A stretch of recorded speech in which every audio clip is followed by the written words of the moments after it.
Hey, welcome to the first of these distance learning video lessons that I'll be posting for you on Google Classroom. I don't want these videos to be too long, so let's just get right to it. We're going to start at the very beginning, lesson 1 of module 4, which is all about percents and their relationship to proportional relationships, which was our very first topic of the year, proportional relationships. So these percents sort of come around and connect to that first topic we studied. I know it's unfortunate that you don't have your Module 4 workbook.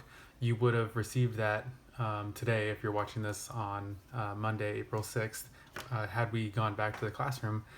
I hope that you've downloaded the electronic copy of this workbook that I posted on Google Classroom with this video lesson. So in front of you, you should have writing utensil of some kind. I've got multiple markers I'll be using. You probably always want to have some kind of calculator with you while we're working in this module. We'll do some of the problems in our head or using scratch work, but we'll also be doing a lot of them with a calculator, so just have it with you. And then obviously I have a paper copy of the book, but you don't have that. And I don't expect you to print out every page from the electronic copy you have. You have that so that you can keep it open in another window while watching these videos, and because it might be easier for you to see or read the questions alongside with me, or when I ask you to work independently, if you have the book on your own screen rather than trying to look at it on this video, because like as you can tell by looking at this video, the lighting in my apartment's not very good, and like I don't know how well you'll be able to read the book from this screen. So hopefully you can read my handwriting really well. That'll be the most important thing. All right, so assuming you're all ready to go, let's get started. I might ask you to pause the video at certain points to work out a question and then replay or restart the video to see, like, to compare how you did a question versus how I did a question. So please do that if those parts come up. I may do that, I may not. We'll just kind of see how it goes. All right, so we're going to skip these first couple pages for now, and I'm going to go to what is the first page of the lesson 1 classwork. This is where we would start if we were actually in class. Before we start there, I want to talk about percents and the word percent before we even get started. So percent. Make sure I'm on the screen. Percent. And notice I'm breaking it up into two parts that I've written in two colors here, per and cent. And per, we've talked about this word a lot at the very beginning of the year when we were talking about proportional relationships. And you guys told me on one of those first few days of our class this year that per can be thought of as meaning a few things. I remember people saying for every. Like when you say this per that, you're saying this for every that. Or per could mean out of. Like if you're saying 3 per 4, that could be thought of as like 3 out of 4. And another one, people said like you could replace it with the word 2, like the ratio 3 per 4 is sort of the same as saying a ratio of 3 to 4. And then my favorite one, and the one that I wanted you guys to always remember, was that at least in math class, per almost always means divided by. If you have 3 per 4, well, then you're most likely just going to wind up doing 3 divided by 4. And then cent. Let's think about where we've seen that before just in regular life. Like what other words have cent to them? If we were doing this in class, I would ask for your guys's like thoughts, and you would be shouting stuff out and I'd be writing it on the board, but I'm doing it by myself. So the stuff I'd be hoping that people would eventually say would be like, oh, century, and oh, there's cents in a dollar, right? Cents. What else? People might say centennial.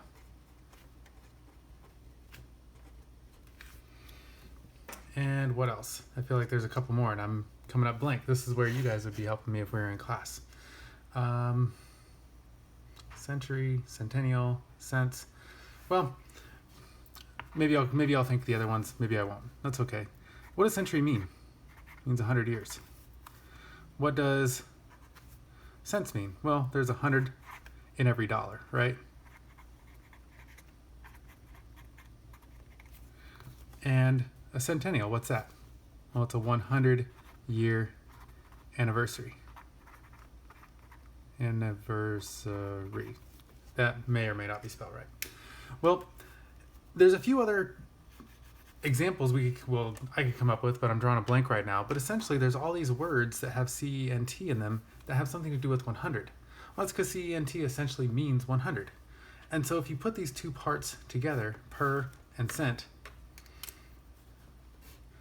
percent really just means out of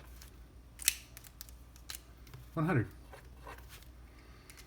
Or you could say for every 100, or to 100, or divided by 100.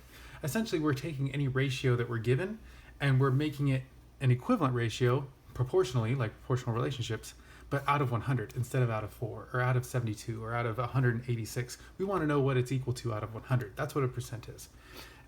And we use them because 100 is a really easy number for the human brain to understand. If I say 63 out of 100, you quickly know that 63, that's definitely more than half. Maybe it's close to 2/3. Our brains are really good at managing the number 100. Whereas like if we used, I don't know, some common ratio of, we always said everything out of 147, that would be much harder for people to understand. If I said, oh, well, this is 86 147, so you have to stop and think for a second. Is that more than half? Less than half? So we use 100. Because our brains like 100. And there's some math topics that we cover in math classes in 7th and 8th grade and grades that you'll go on to in your future lives that you could argue maybe some people won't use in their lives. Like, oh, when am I ever going to need to be able to prove that two triangles are congruent based on these rules or whatever? And you've got a decent argument there. But everybody needs to know how to do percents pretty well. Percents are everywhere in our lives, right? When you go to the store, you see sales are a certain percent off, or when you buy a car, they might charge you a certain percent of interest, or when you're looking at a product, it might say it has 10% more than the old packaging, or it has a new and improved formula with 5% more of this ingredient, right? You can't go anywhere without seeing percents. And so if you don't understand percents, or you're not able to do a little bit of basic math with them, then you can't maximize your money when you're purchasing things or making decisions. So I really encourage everybody to try to get really good with this stuff. So let's get on to the first page of lesson 1. It says, match the percents over here in this side with the statements over here. And so the first one says, I am half of a half. So for example, 5 cubic inches of water filled in a 20 cubic inch bottle. Okay, so half of a half, well, I know 50% is half, and half of that would be 25%. So I'm just going to connect the 25%. Oops, sorry, I was a little off screen. I'm just connecting the 25% with that statement I just read. The next one says, I am less than 1/100th. 1/100th is 1%, right? 1 out of 100, or 1 divided by 100. That's what 1% means. Oh, interesting thing I wanted to show you guys. I almost forgot. The percent sign literally is a 1, but just slanted, and 2 zeros. So like the number 100 is like hidden in the percent sign. All right, so I'm looking for one that is less than 1%. Well, 30% is not less, 1% is not less, 10% no, 100%, 300% no. This one says 1/2%. That's less than 1%. These ones are really tricky. These are the ones where students always mess up when I'm teaching this stuff. Because you see 1/2 and you're thinking, oh, half. That's the same as 50%. But that's not what this says. This says 1/2%. That's less than 1%. That's like having a tiny little piece of something. So be careful with these fractional percent ones and realizing that there's a difference between 1/2% and 1/2. These two things are different. As soon as you throw that percent sign on there, you're talking about 1/2 divided by 100 is what this one is. Or this one's just regular 1/2. All right, so let's continue. I am the chance of birthing a boy or a girl. That's kind of a sketchy thing to say nowadays. I think they're talking about, your genetic sex, not your gender identity. So, and also, I don't know if is that actually 50-50 chance, like flipping a coin? I don't think it is.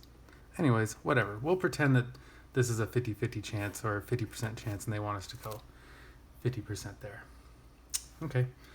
The next one says, I am less than a half. Okay, so less than 50%, but more than 1/4. And 1/4 is 25%. So I need to find one that's more than 25%, but less than 50. And that's going to be the 30% here. All right, next. It says, I'm right here. I am equal to 1. Okay, so 1, well, that's the decimal representation of 100%. Instead of 1,000, sorry, I got lost in my own reading there. Okay, so this one says, I am more than 1. Okay, well, the only one that's more than 1, which is equal to 100%, would be 300%.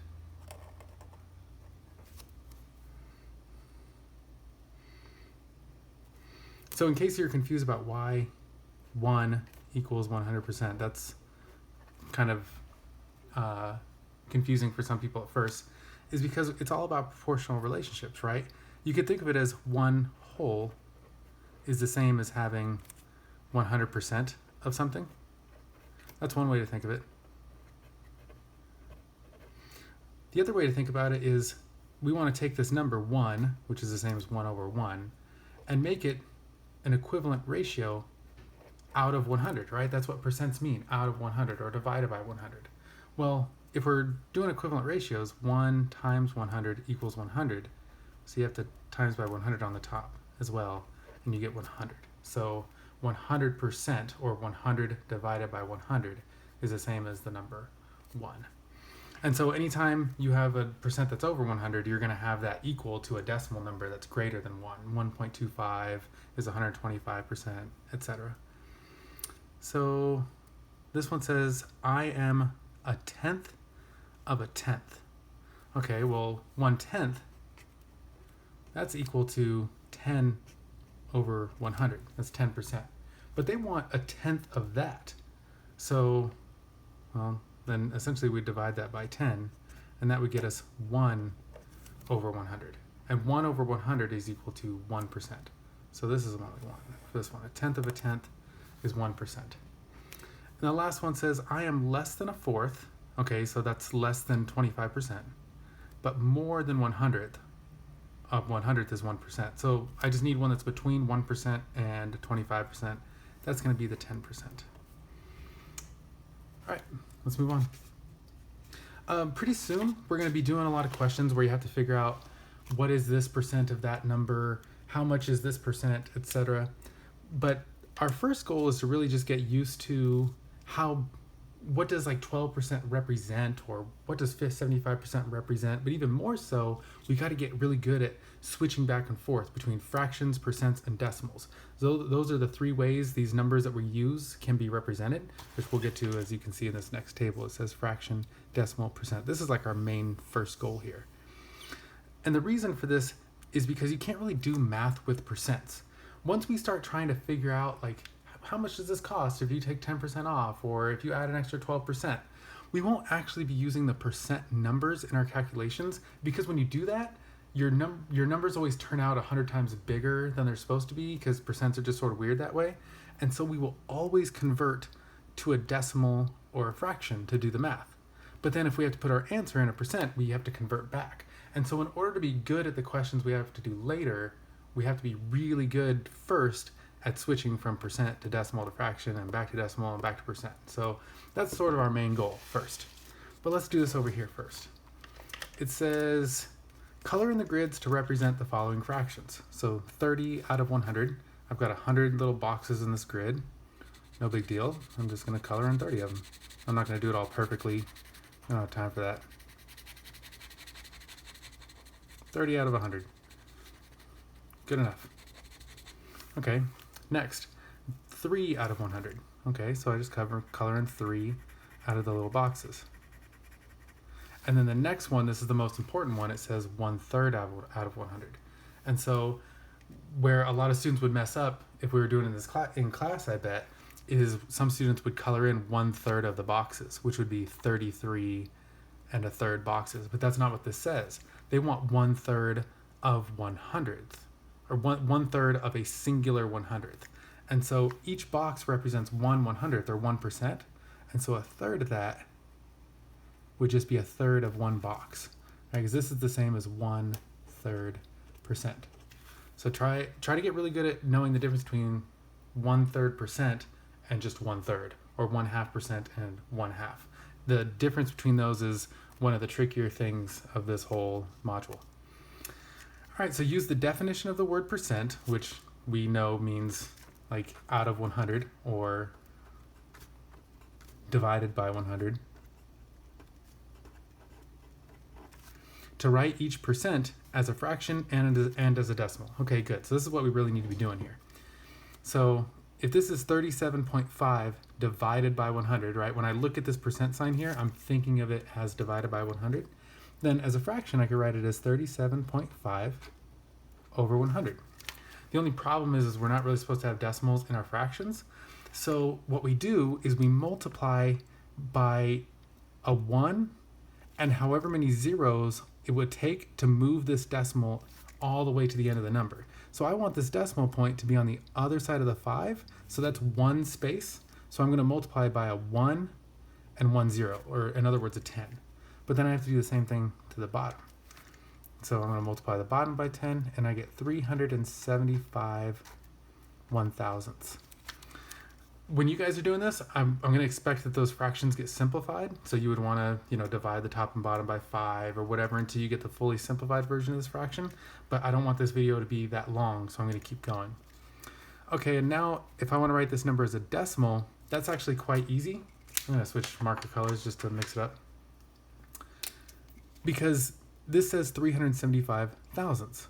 Well, I know that the thousandths place is the, let's see here. I'm gonna make sure this is the 10th spot, 100th spot, 1000th spot. So if I want 375 thousandths, I just have to make sure that my decimal ends in that third spot. So it should be 0.375. Another way I could have done that is when you're going straight from a percent, now I'm looking over here where my marker is. Since I'm dividing it by 100, that's what the percent sign means. That means move the decimal place 2 spots to the left, because 100 has 2 zeros in it. So I could have known that the answer was going to be 0.375 by just taking this decimal point and going 1, 2.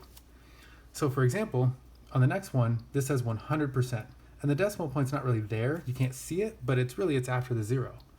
And I know that if I want to convert this to a decimal, well, I'm dividing by 100, so that moves the decimal 1, 2 spots, which puts it between the 1 and the first 0. But we already talked about that earlier, that 100% is the same as 1. Let me do that for all these real quick, actually, because the decimal is the easier one.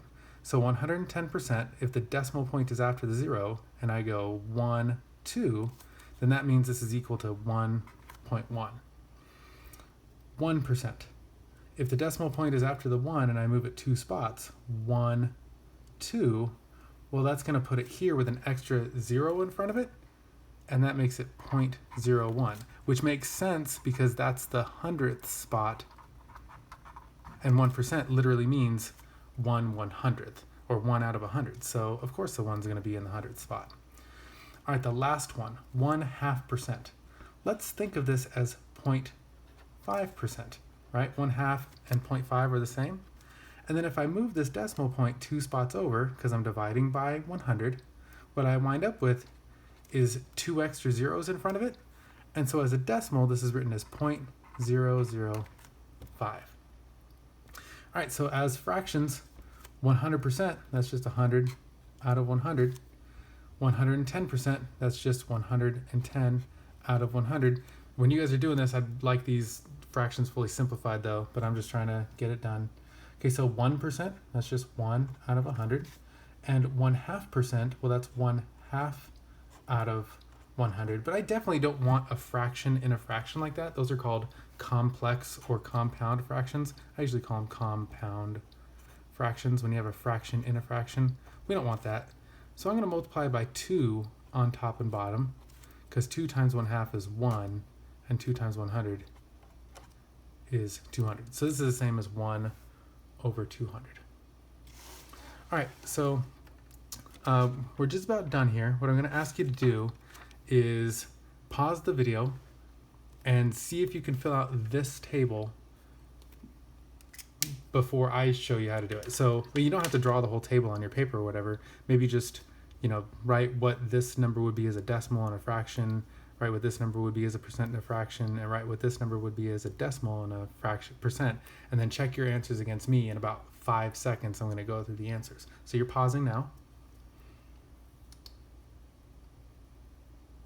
All right, hopefully you paused and you worked this stuff out. You're just checking your answers against me now. So 350%, if I just move that decimal point over 2 spaces, 1, 2, that's the same as the decimal 3.5, and that's the same as 3.5, but that's a mixed number, so as a fraction, that's 7 halves.